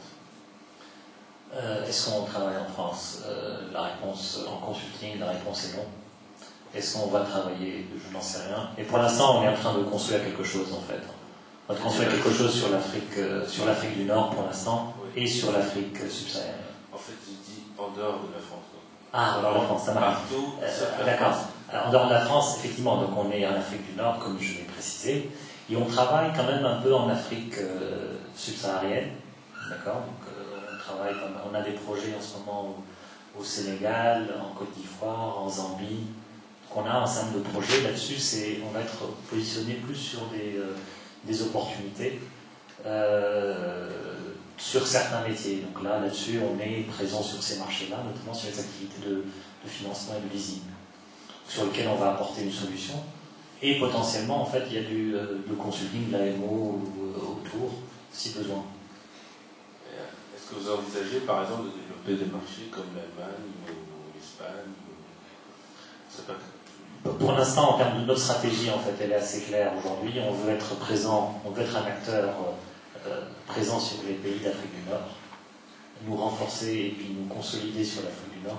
Moi, je considère qu'on ne fait rien sur l'Afrique du Nord. Tant en Tunisie, à l'Algérie ou à la Libye, on ne fait rien. Il y a beaucoup à faire. C'est des marchés qui sont proches. C'est une heure d'avion en fait de Tunis, aussi bien Alger que Tripoli. Potentiellement le Maroc, mais le Maroc, si on y va, il faut qu'on puisse être présent au Maroc, donc on y réfléchit très sérieusement, avec le bon partenaire. C'est pas un peu tard pour le Maroc? C'est jamais tard en fait. Non, il y a de la place. Il y a de la place, ça y est, le mouvement est pris, est parti, et ça pourra que s'accélérer. Hein. Parce que finalement ce qui se fait aujourd'hui au Maroc, c'est rien par rapport au potentiel d'un marché de 30 à 40 millions d'habitants. Il y a un potentiel énorme. Et puis derrière, effectivement, il y a l'Afrique subsaharienne, qu'on oublie, que tout le monde oublie, dans laquelle il y a beaucoup de choses à faire. Et pourquoi vous interdisez des marchés très lucratifs qui sont à côté? Par exemple? Je ne sais pas, les autres pays, l'Italie, l'Espagne, l'Allemagne, la Suisse. Pour l'instant, on s'interdit rien, mais aujourd'hui, on s'interdit rien, mais aujourd'hui, sur ces marchés-là, c'est pas des marchés qu'on a mis en priorité dans notre stratégie de développement. Parce que ce que je disais, pour aller dans des marchés matures comme ça, on a besoin d'avoir... on parle de consulting, on ne parle pas du reste des activités d'Oxia. Parce que sur le reste, on a des dizaines de personnes qui travaillent pour l'Europe. Là-dessus, sur ces marchés. Sur les autres activités d'Oxia, notre marché, c'est l'Europe. D'accord ? Sur le consulting, on a besoin de se constituer une équipe, une crédibilité. Et je ne peux pas venir, finalement, sur un marché mature en n'ayant pas une histoire à raconter. Donc j'ai besoin de construire mon histoire. Et j'ai besoin également d'être présent sur le marché, un marché qui est le mien, que je n'ai pas encore occupé. sur lequel je crois beaucoup et sur lequel il y a un potentiel énorme. Il y a une croissance beaucoup plus soutenue que celle qu'on peut trouver en France, par exemple. Donc, bon, Clairement, je pense que le marché français, le marché européen, il est déjà pas saturé, mais il y a déjà assez d'acteurs. Et on n'a pas vocation aujourd'hui, en tant qu'Oxia Consulting, de faire du body shopping. C'est pas l'idée d'aller placer quelqu'un pour dire ça y est, j'ai une référence en Allemagne. C'est vraiment une stratégie d'entreprise autour de projets. On fait des projets de transformation pour nos clients, on veut les aider par des équipes. Et donc ça mérite une construction. On ne va pas aujourd'hui nous projeter dans notre stratégie pour dire demain j'attaque l'Allemagne, l'Espagne et l'Italie. Il y a déjà assez à faire, je pense, chez nous, en termes d'asseoir cette crédibilité, ce savoir-faire. Sur le marché régional, clairement, il y a une priorité. Puis on verra plus tard. Et le Moyen-Orient, par exemple, parce que là, on parlait de marché lucratif. Voilà, on voit là un qui nous convient encore plus que l'Allemagne à l'arrière. Mais ça, c'est plutôt des approches plutôt opportunistes que du cas par cas qui sont machin, mais c'est pas aujourd'hui une stratégie d'entreprise. Non mais oui, sur ce point-là, en fait, à la limite, en termes de priorité, je dirais que la priorité serait l'Afrique du Nord. Et peut-être le Moyen-Orient avant l'Europe, en fait. Pourquoi? Parce qu'au Moyen-Orient, j'ai passé 4-5 ans là-bas, finalement, vendre de la prestation qui est assurée par Mohamed Oumra de la hygiène, un Tunisien, l'autre Algérien, le troisième Marocain, qui viennent de Paris pour être honnête, venir de Tunis. Et quelque part, c'est comme la Libye en fait. Hein. Sur la Libye, on a une crédibilité, une proximité, on est apprécié. Et puis si on est professionnel, on sera encore plus apprécié. Sur le Moyen-Orient, c'est pareil. On a une proximité culturelle qui fait qu'on peut assez facilement pénétrer. Et c'est vrai que, au-delà, en termes de vision, en fait, en termes de vision, la vision qu'on en a, c'est déjà soyons forts sur notre région. Et après, essayons d'être. Et puis derrière, pourquoi pas, effectivement, vendre de la prestation de qualité à l'échelle internationale, au départ de la Tunisie. Effectivement, pourquoi est-ce qu'on a besoin de remonter à Paris pour aller vendre de la prestation, je ne sais pas où. Moi, je le vends directement depuis Tunis, et ça permet. C'est le raisonnement. Si je vous donne peut-être mon raisonnement personnel qui a fait que. Pourquoi je suis rentré en Tunisie? Parce que, quelque part, sur le plan personnel, j'ai envie de vivre en Tunisie. J'ai envie que mes enfants vivent en Tunisie. J'ai envie d'être proche de ma famille. Et sur ces 20 dernières années, ce que je me suis rendu compte que finalement, ce que je fais et ce que je faisais au départ de la France, je pourrais très bien le faire au départ de la Tunisie. Donc je pourrais allier l'utile à l'agréable. Je pourrais finalement, au départ de la Tunisie, rayonner à l'échelle mondiale. C'est ce qu'on fait déjà en fait, hein, sur certaines niches, par exemple sur les métiers du leasing. On va dans le monde entier. On va travailler avec des gros opérateurs mondiaux pour des déploiements mondiaux. En Afrique, dans les dom-toms, on parle même des pays de l'Est, etc. Mais on parle de Tunis, on voyage de Tunis. Aujourd'hui, le projet du Sénégal, il se fait pour un client français, mais on parle de Tunis. On ne parle pas de Paris. Parce qu'il nous voit aujourd'hui comme un acteur crédible, ayant la compétence pour l'accompagner sur ce métier-là à l'échelle mondiale. Et c'est un peu la volonté et la vision, c'est ce qu'on a envie de faire, et on a besoin de se construire. Et effectivement, ce qu'on veut, c'est finalement ce qu'on fait au départ d'un hub qui s'appelle Paris, pouvoir le faire d'un hub qui s'appelle Tunis. Et je sais que c'est faisable, parce que je l'ai fait. Parce que je sais que des clients mondiaux, quand ils achètent et qu'ils voient qu'il y a de la qualité et de la compétence, l'achèteront. Donc ça permettrait en fait, quelque part, le schéma qu'on a, alors avec Had, on a pas mal parlé, parce qu'on on a pas mal réfléchi quand même avant de rentrer en Tunisie, et ce qu'on se dit, et quelque part dans notre cas à tous les deux, le challenge qu'on a, c'est de se dire, de continuer à faire ce qu'on a toujours fait à l'échelle mondiale, mais au départ de Tunis. Et de pouvoir bénéficier finalement d'une vie agréable qu'on peut avoir à Tunis, d'une proximité familiale, mais en même temps de pouvoir continuer à opérer sur des métiers, sur des problématiques qu'on a eu à pratiquer à l'échelle mondiale préalablement. Alors, j'ai deux petites questions pour revenir un peu sur le marché et les acteurs en fait. La première sur le marché, on parle de potentiel humain on parle de potentiel de ce marché, mais aujourd'hui, qu'en est-il des clients? On a vu la matrice avec les différents besoins de clients et ce que vous pourriez offrir, mais qu'en est-il des besoins des clients? Qui sont les clients? On parle de groupes privés, est-ce qu'il y a également le secteur public? Donc, c'est quoi leurs besoins? Est-ce que ces besoins-là, c'est assez ponctuel, ou est-ce qu'il y a une tendance de fond qui va s'accentuer dans l'avenir? On a parlé de la porte d'entrée via le conseil en stratégie, un top management qui est habitué au conseil. Comment ça sera, c'est amené à évoluer dans le futur? Donc ça, c'est pour le marché en gros. Et pour les acteurs, donc là, on parle d'Oxia. Qu'en est-il des autres acteurs, mis à part le Maroc? Donc on a bien vu pour Lamberger. Il faudra qu'ils viennent pour se présenter. Mais on peut voir la question. Oui, Inch'Allah, on le fera avec le conseil.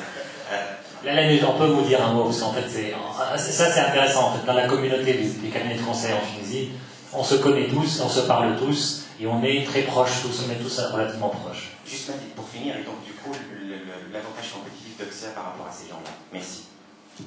Alors, il y a 3 questions. Donc, la première, c'est... les clients, c'est qui? Alors, le secteur public. C'est vrai qu'il y a des opportunités énormes dans le secteur public, et malheureusement, c'est encore compliqué. D'accord, c'est encore compliqué, c'est pas tout à fait ça. C'est pas comme le Maroc où, quelque part, il y a eu un gros travail qui a été initié par le roi pour des choses. Quand je discute avec des gens que je connais dans un cabinet de conseil en stratégie, ils me disent on n'est jamais challengé sur les taux dans l'administration publique au Maroc.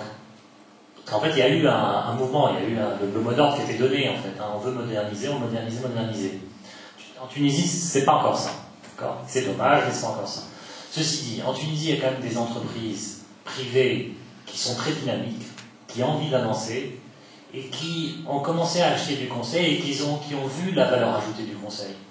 Et donc là, on travaille avec quelques grands groupes privés qui ont commencé à goûter au conseil, ont vu ce que ça pouvait apporter, et je pense qu'ils vont continuer, ils vont consommer de plus en plus, parce qu'ils sont dans des phases de croissance, ils vont s'internationaliser, etc., etc. Après, il y a des secteurs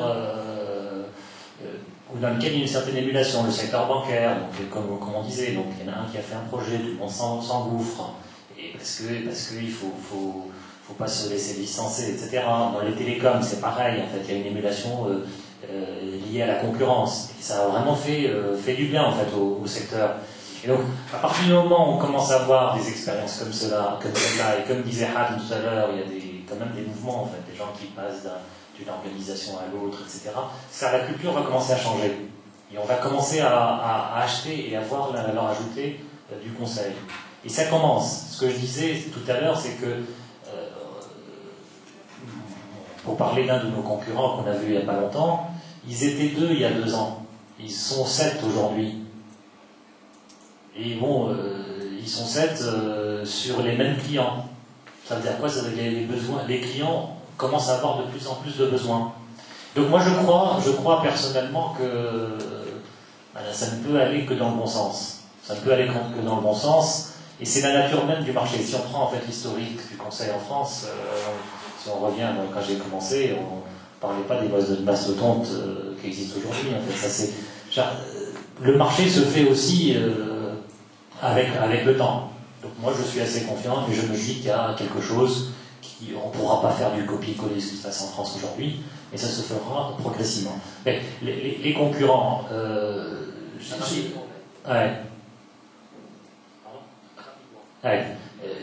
concurrents, qu'est-ce que tu voulais savoir sur les concurrents? Donc il y a un certain nombre d'opérateurs, il y en a quelques-uns, il y a les Altim, il y a les Thalys, il y a les...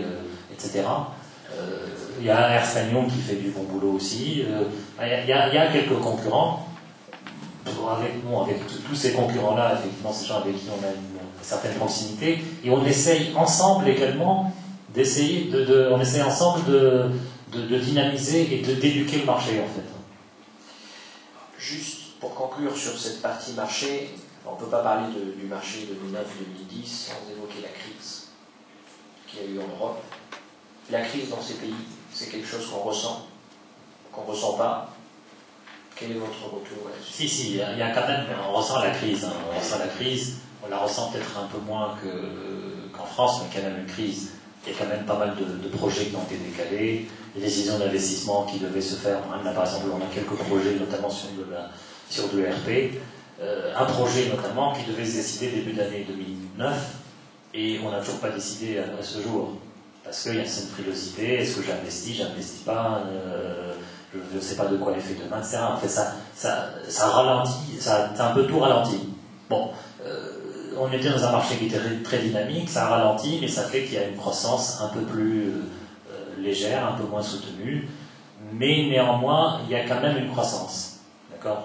Ça, c'est peut-être un peu la différence par rapport à, je pense, au marché français,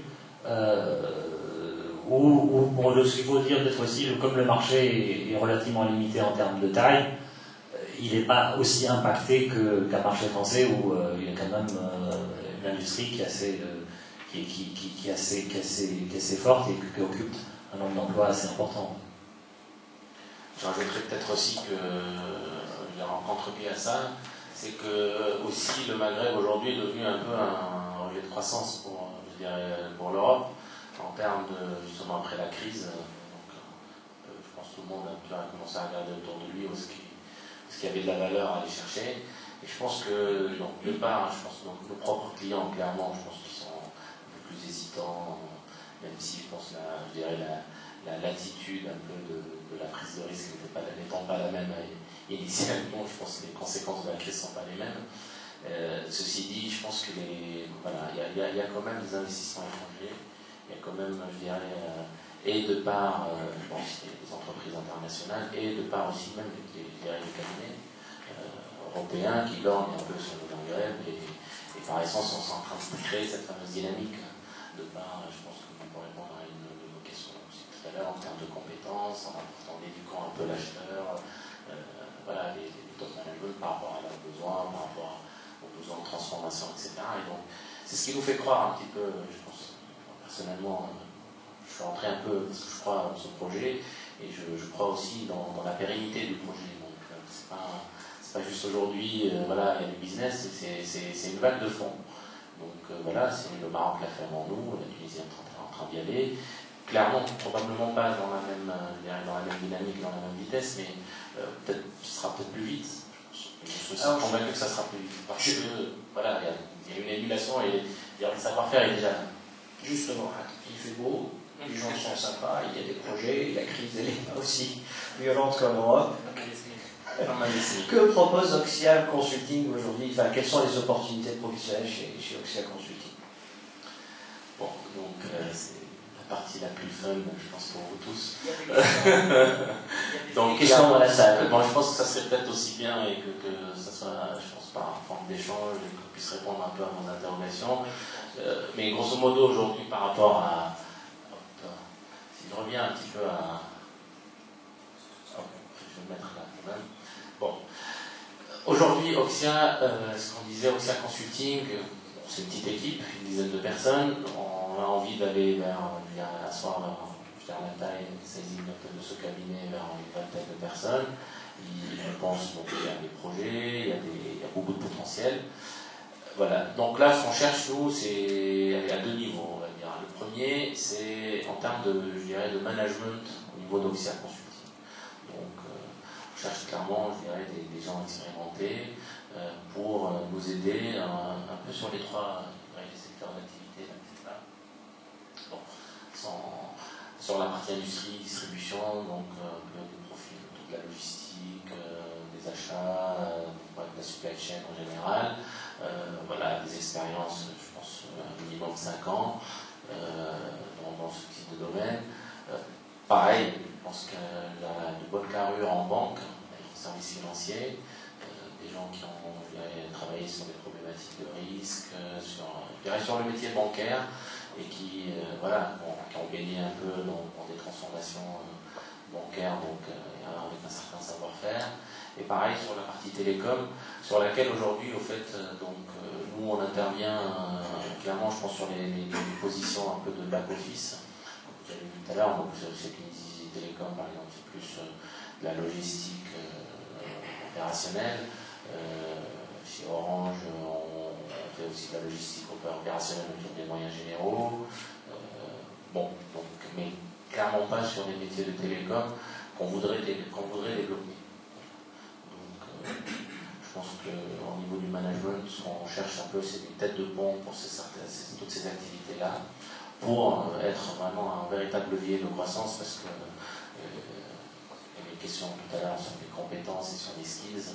Ben voilà, je pense que c'est un peu comme partout, hein, les modèles doivent être tirés par le haut, et le temps que le management doit investir dans l'assise, je dirais, des compétences des uns et des autres, doit être assez important. Donc clairement, des têtes de pont. Puis derrière, bien entendu, voilà, c'est un cabinet qui a vocation d'aller vers 20-30 personnes, donc des têtes bien faites, des véritables projets. Je pense que le retour, je pense que Tunis, il ne faut pas que ce soit une solution par défaut, parce que j'ai pas une nationalité, parce que ceci, parce que je dois marier, et en fait ça, voilà, la nationalité, donc ce que je disais tout à l'heure, mais non, mais on est tous pareils, voilà, moi je pense que je suis vraiment bien placé pour en parler, mais à un moment ou à un autre, voilà, c'est une adéquation d'un certain nombre de choses. Mais souvent, on pense à Tunis pour le plan personnel, on y pense, on a marre de la grisaille parisienne ou du métro, et ce qui freine souvent, c'est le projet professionnel. Et voilà, et nous, ce qu'on dit aujourd'hui, c'est qu'il y a aussi le projet professionnel en Tunisie, un véritable projet qu'on peut vous offrir.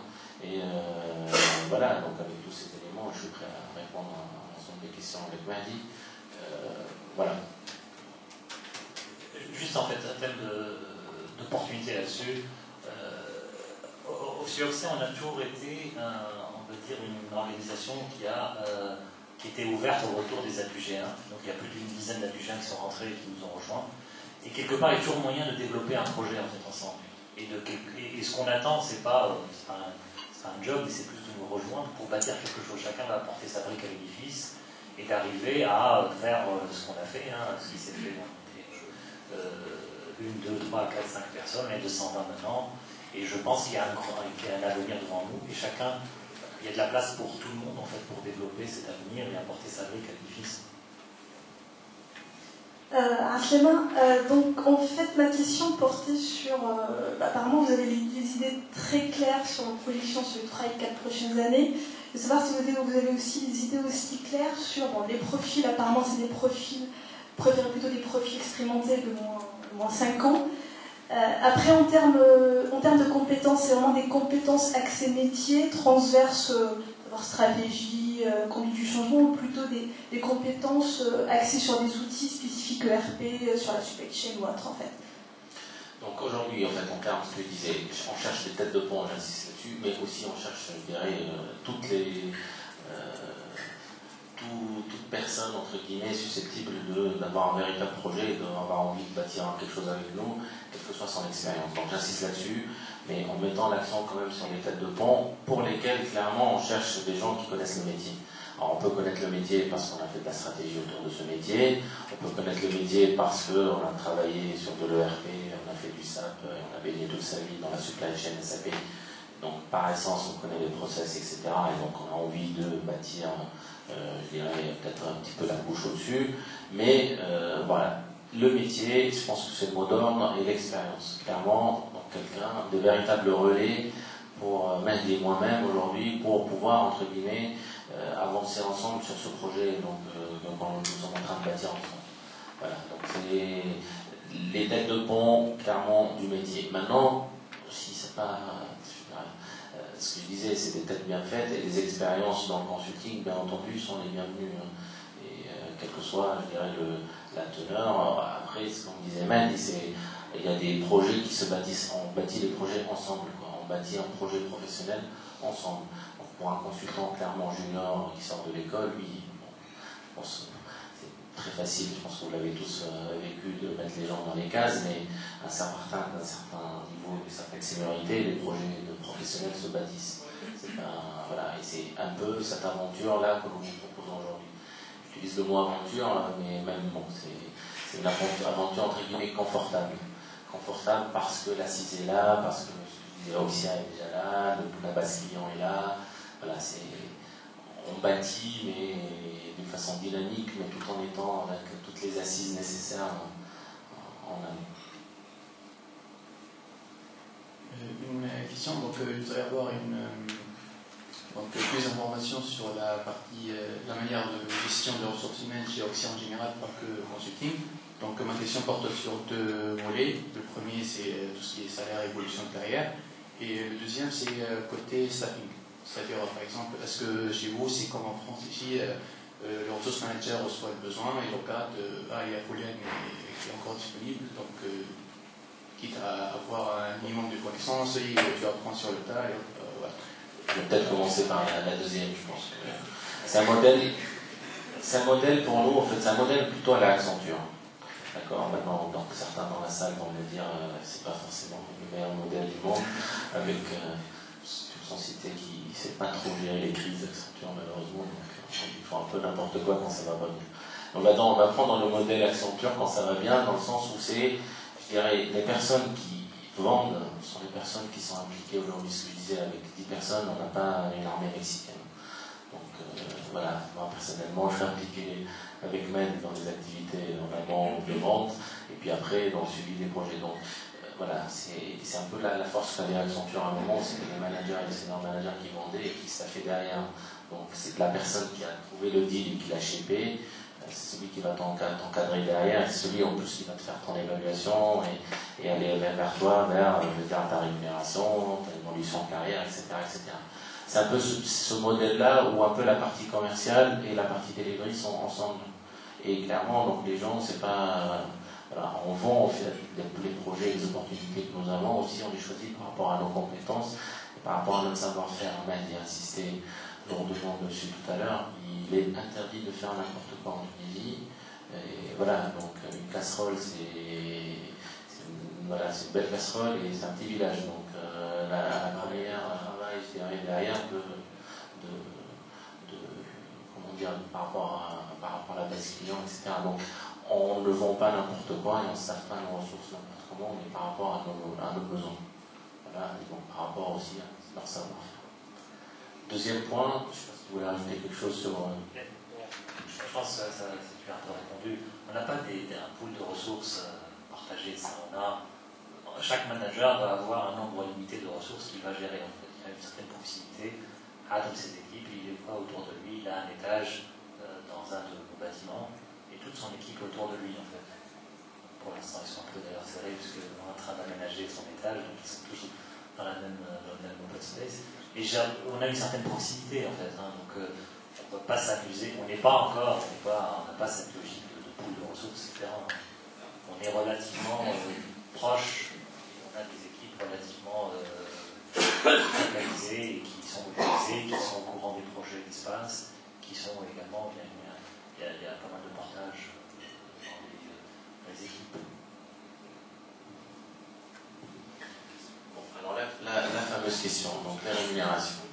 Je pense aujourd'hui par rapport à... Là, vous posez la question sur l'ensemble d'Oxia ou qu'Oxia Consulting en général. Donc en général. Bon, alors si c'est en général, je passerai après à Madi pour parler, mais je vais parler quand même d'Oxia Consulting. Donc dans l'idée où en fait, un peu comme partout, je pense que la branche consulting est une branche où on veut vendre, je dirais, des projets un peu plus, parce qu'il y a des expertises, métiers qui ne sont pas forcément, je dirais, très communes, et les taux qu'on veut pratiquer avec nos clients sont d'un certain niveau. D'accord ? Donc clairement, les rémunérations vont de pair, et par rapport à un marché tunisien, je pense qu'on est un peu en haut de la fourchette aujourd'hui, et il y a tout un travail. Pardon. En haut de la fourchette, si je vais parler de quoi? Je vais parler de vous, je vais parler de lui, je vais parler de qui, vous avez fait quoi? Non, c'est fascinant parce qu'en fait en France on voit les grilles de salaire sur un consultant junior, sur un manager, sur un senior manager, c'est connu.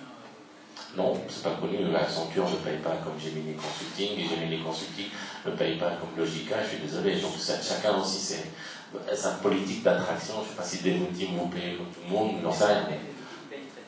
Voilà. C'est vrai, la politique de rémunération, elle est... Oui. Les managers du conseil sur Paris, ils naviguent sur les 10 cabinets qui sont sur Paris, gros, ils vont de l'un à l'autre tous les 2 ans parce que c'est comme ça, ils vont la fourchette. les prix sont sur Paris, sur un manager, c'est entre 55 et 80, sur un senior manager, entre 80 et 120, sur un consultant, ça va être entre 35 et 45. Moi, si je peux me permettre, je pense que la question des rémunérations devrait être posée par rapport à un niveau de vie, à un confort de vie. Ça, c'est ce que j'allais dire derrière, bien entendu. On ne peut pas poser. Enfin, être payé même sans. Non, je pense que monsieur il ne veut pas dire que c'est bien, ou c'est petit peu, ou c'est pas peu, c'est combien. C'est ça la question. Après, chacun va objectiver. Je suis d'accord que chacun va objectiver par rapport au niveau de vie. Ça, c'est. Encore. Bon, donc clairement, aujourd'hui, je pense sur un consultant. Oui. C'est ça. Aujourd'hui, je vous donne en fait nos grilles de salaire, effectivement. Aujourd'hui, on a des salaires de 1500 dinars à 5000 plus bonus. Voilà, c'est ça.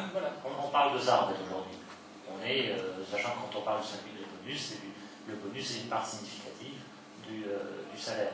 Donc on est pas mal aussi dans des logiques. La moyenne doit être autour de 2500-3000 en fait. On est autour de ça. Et on est pas mal dans le logique d'incentive en fait également. Est-ce qu'on peut rapprocher ces 1500 dinars, admettons, ça correspond à quoi ici en France? Est-ce que 1500 dinars pour vivre en Tunisie, c'est 2500 € pour vivre à Paris? Je sais pas. Franchement, je sais pas. Mais ça, c'est peut-être la question, on s'adresse à Had qui vient de faire le saut en fait. Donc bon. Et plus personnel. Non, la question est très pertinente parce que je pense que quand on est là, je pense qu'on s'amuse, entre guillemets, bien entendu, à négocier un peu son retour. Il y a un certain niveau de vie qu'on a à Paris, un certain salaire, un certain avantage, entre guillemets, tangibles et non tangibles. Et donc, il y a pas mal de choses, en fait, on passe un temps fou aujourd'hui à négocier pour entrer, pour essayer de diminuer le truc. Mais finalement, une fois sur place, en fait, le niveau de vie est tellement différent, et les besoins sont différents, et les besoins de consommation particulièrement sont différents. Sans trop, je dirais, changer ses habitudes, les salaires, même divisés par 2, aujourd'hui, suffisent, moi je trouve, suffisent largement. Après, chacun ses ambitions et ce qu'il veut faire. Souvent, on est en couple, on n'est pas en couple, des enfants, on n'a pas des enfants. Donc, je ne vais pas rentrer dans toutes ces considérations, parce que il y a pas mal de choses où on ne paye pas sa scolarité en France, où on la paye un petit peu en Tunisie, pour essayer d'avoir... voilà, donc les besoins sont un peu différents, mais grosso modo, mettre en place un meilleur niveau de vie que ce qu'on avait à Paris, ça veut dire avoir de l'aide à la maison, pour avoir la proximité, pour avoir les bonnes écoles, etc., coûte clairement beaucoup moins cher. Beaucoup moins cher parce que, voilà, pour des raisons liées voilà, c'est comme ça, c'est le niveau de vie du pays. Donc, aujourd'hui, je pense que ce que je disais en haut de la fourchette aujourd'hui par rapport à des sorties d'école, parce qu'il y a eu des benchmarks qui ont été faits, on suit clairement nous les recrutements, les staffing, donc il y a pas mal de choses qui sont faites pour essayer d'être attractif. Rapport tout en le faisant bien sûr, pas n'importe quoi, parce que lui, c'est pas non plus de dérouler plutôt des chèques improvisés entre guillemets par rapport à des retours en Tunisie. Voilà, on bâtit des projets ensemble et on cherche des gens qui adhèrent à un modèle, qui ont envie de faire quelque chose avec nous. Et sur la rémunération aussi, là aussi on a quelque part un peu de recul avec Had sur ce qu'on peut faire en consulting. Mais clairement, ce qu'on avait dit, d'ailleurs on a raté des recrutements parce qu'on n'a pas pu s'aligner, puisqu'on était sur des niveaux de rémunération relativement basse il y a 6 mois, parce que quand on démarrait sur l'activité, du moins, Had rentrait dans le pays et puis n'avait pas une utilité suffisante. Et aujourd'hui, la rémunération, on considère qu'on la fera en la vendant aux clients, en vendant le bon prix, le bon taux aux clients. Ce qu'on arrive aujourd'hui de plus en plus à faire, et on arrive à avoir une meilleure idée de ce qu'on peut faire. Et encore une fois, ce que disait Had, il faut toujours relativiser et ramener ça par rapport au niveau de vie et au coût de la vie tunisienne et aux standards de salaire tunisien. Et je considère qu'on est clairement au-dessus de la moyenne de ce qui se passe en Tunisie. On doit être entre 20 à 30% au-dessus de ce qui se passe en Tunisie. Et c'est une volonté parce qu'en fait on veut investir dans cette activité, on y croit fortement et on veut vraiment avoir des équipes compétentes et des bons profils et des bonnes compétences. Excusez-moi, il y avait juste une deuxième partie dans la question, c'était l'évolution de carrière. Je pense que c'est là, on ne réinvente pas la roue. Hein. Clairement, c'est les mêmes niveaux qu'on pense entre un consultant junior, un consultant senior, plutôt confirmé, un senior, un senior manager. L'idée, c'est que c'est une société donc un peu capitalistique. L'idée aussi, c'est d'ambitionner pour que chacun, comme tous les cabinets, puisse un jour prendre part à la société. Donc, c'est dans cette optique-là. Voilà, donc une carrière pour être manager, c'est ce que j'allais dire. Bon, aujourd'hui, je pense que la carrière de consultant en Tunisie, c'est pas plutôt 5, mais entre 5 et 7 ans, je mettrais quand même gravir les différents stages aujourd'hui, de par aussi ce que je vois, la majorité des gens, etc., dans mes équipes, souvent en fait à 6 ans, 7 ans, on est encore consultant senior, je veux dire, prêt à être manager. C'est pas que les fast track dans les cabinets américains qu'on peut voir, et avec tout le stress qui va avec en termes de formation, de apport out, etc. Aujourd'hui, on est dans, je rajouterais plutôt 1 an ou 2. Bien entendu, c'est en cours de setup, tout ça, ce que je suis en train de dire, même les salaires tout à l'heure, c'est pour ça qu'on hésitait, parce qu'on est en train de construire toute cette grille-là par rapport à l'existant. Et ça ne nous empêchera pas aujourd'hui, demain, donc d'aller plus vite. Parce que voilà, le marché le voudra, parce que notre stratégie le permettra, etc. Aujourd'hui, on est dans un track pour devenir manager sur 6-7 ans. Oui, effectivement, il y a une question qui est tout. On a toujours eu, en fait, dans l'OCIA, une philosophie d'accès au capital, à ceux qui apportent une valeur ajoutée. Donc, effectivement, ça, c'est quelque chose qui est plus qu'envisagé. C'est un peu le schéma qu'on a avec Hatem. Nous a rejoint avec un seul objectif qui lui permet derrière d'accéder au capital de la société, etc. Donc on est dans cette logique-là. On doit être aujourd'hui, dans OXIA, environ 7 à 8 actionnaires qui sont... Là, on est un noyau de 3 ou 4. Donc en fait, on essaie de favoriser cela parce qu'on croit qu'en fait, on est un métier d'homme. Et un métier d'homme, c'est un métier qui se fait avec l'apport de chacun et la contribution de chacun qui doit être rémunéré d'une façon ou d'une autre, mais qui doit d'une certaine façon rémunérer dans l'accession en fait, au capital de la société. Le mécanisme n'est pas forcément, comme disait Had, pour la partie consulting finalisé à 100%. On a effectivement une certaine roadmap avec Had qu'on a établie et que moi personnellement j'aimerais bien déployer s'il y a des gens qui sont prêts à apporter de la valeur et contribuer à développer l'activité, ce n'est que bénéfique pour tout le monde. Merci Mehdi, merci Hatem, merci Tara. Notez bien vos questions, hein, le débat continue cocktail. Vas-y. Je ne peux pas m'empêcher de la poser. Quel est le pourcentage des femmes en OXIA? C'est un métier d'hommes et de femmes. Je corrige. Mais quel est le pourcentage? Il est très élevé. Il est très très élevé. Quel est le chiffre? Je n'ai pas en tête, mais si je prends en fait sur l'activité consulting, on doit être à quoi? 30-35%. C'est effectivement c'est très élevé. En fait. Et c'est pas comment? La différence entre être consultante en France, consultante en Tunisie, est-ce plus difficile d'être une femme en Tunisie? Non. D'accord. Non, il y a des difficultés. En fait, il y a des difficultés. Par exemple, en Libye, c'est difficile. Aller une fille seule à Tripoli, c'est pas très facile. Donc, on avait toute une organisation. Donc, on avait l'équipe il y avait 2 filles et 3 garçons. Donc, les filles étaient dans un hôtel différent des garçons. Quand ils allaient à leur hôtel, un des garçons se dévouait pour les accompagner. Et un Jarawa mais bon, je sais pas, en Tunisie, en Tunisie, c'est pas très compliqué. Hein. Au contraire, il n'y a pas. Aujourd'hui, on a 2 filles qui sont 2 de nos têtes de pont chez Wahda dans un client dans le bancaire, un projet qu'on démarre, c'est elle qui est montée en puissance pour le développer. Sur l'autre client dans les telcos, c'est également une autre fille qui est notre tête de pont et qui est là, qui est la première pour développer le compte.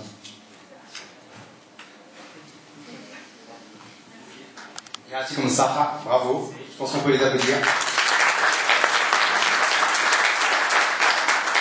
Voilà un débat très riche qu'on vous propose de continuer donc autour d'un cocktail. Voilà, merci.